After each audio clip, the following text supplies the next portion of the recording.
Nanindigan naman si Manibela Chairman Mar Valbuena na hindi ito natatakot sa inihain pong cybercrime case laban sa kanya ni Department of Transportation Secretary Jaime Bautista.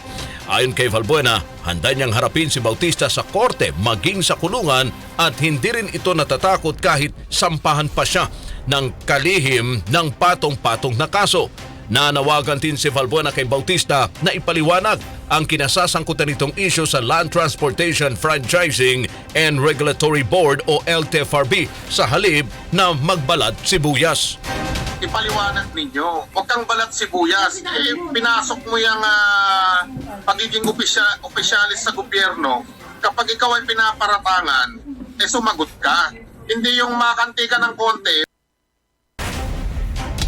Si Manibela Chairman Mar Valbuena. Samantala, nagtaka naman ang broadcaster at Coalition for Filipino Commuters lead convener na si Ira Panganiban kung bakit nadamay siya sa mga sinampahan ni Bautista ng kaparehong kaso sa Department of Justice. Anya, naghahatid lamang siya ng balita tulad ng ginagawa ng mga kapwa niyang mamamahayag.